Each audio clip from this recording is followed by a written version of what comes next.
Саламатсызбы Өрөк Ширкешевич, мына азыр өзүңүз кабардар болуп тургандай, парламенттеги оппозициялык фракциянын лидерин суракка чакырып жатат, кылмыш иши козголушу мүмкүн деп жатат. Бул боюнча ошол 2009 жылкы протокол боюнча. Сиз ушуну кандай баалап жатасыз?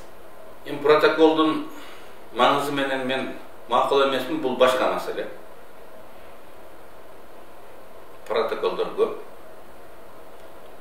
Андан кайткан учурларыбыз көп болгон.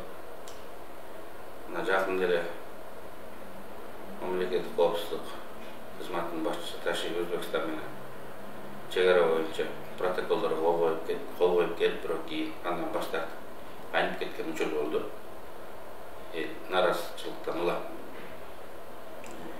Ошондуктан протоколдо кээде жаңылуулар болот.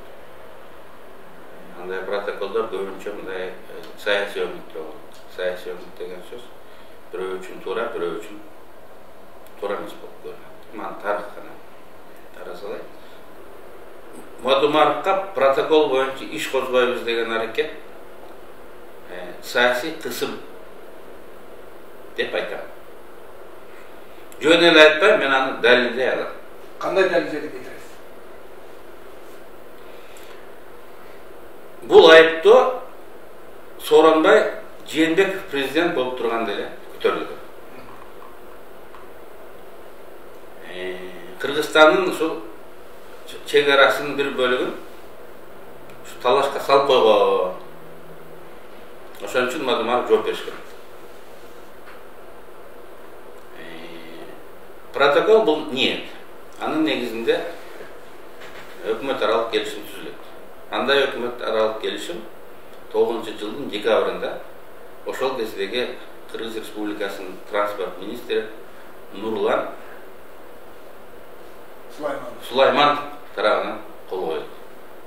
Ал парламентке 11-жылы ошол кездеги премьер-министр Атамбаевдин колу менен келип түшкөн ратификация.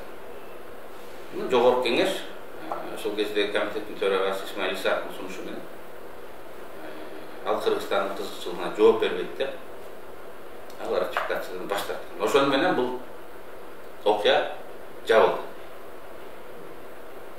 Бүт жол жобосы жасалды, туура эмес деп табылды. Эгерде кимдир бирөөнү күнөөлөй турган болсок, келишимге кол коюп, ратификацияга жөнөтүлгөн Нурлан Сулаймановду күнөөлөшүбүз керек. Эмне үчүн Мадумаров Сооронбай Жээнбековдун убагында күнөөлүү болот дагы, а Нурлан Сулайманов Сооронбай Жээнбековдун жакын адамы болуп чыга келди. Анан аны Кыргызстан деген партиянын тизмесине коюп, депутаттыкка аттандырат. Экөөнө бирдей мамиле болуш керек. Сулаймановдун жоопкерчилиги андан да чоң болуш керек. Анткени анда конкретика бар. Анан Сооронбай Жээнбеков кетип, Садыр Жапаров келип, дагы Мадумаров күнөөлүү протоколго кол койгондугу үчүн жооп бериш керек дейт. Эмне үчүн Нурлан Сулайманов анда жооп бербейт? Бул бийликтин учурунда да. Тескерисинче Жапаровдун мындай кеңешчиси болуп калды. Анын баласы Атажурт Кыргызстан партиясынан талапкер болуп, бул жолу да шайлоого катышышты. Мынакей бийлик бир эле маселе боюнча эки башка адамга эки башка мамиле кылып жатат. Мен айтам, Мадумаровдун күнөөсү боло турган болсо, анда ошол кездеги өкмөт атынан кол койгон адамдардын күнөөсү 10 эсе көп жана конкреттүү. Эгер кимдир бирөөнү күнөөлөйбүз десек, биз так ошол жагынан башташыбыз керек. Ушунун өзү тандалма мамиле болуп аткандыгы, саясий мотивден улам иш козголуп атканын далили болот.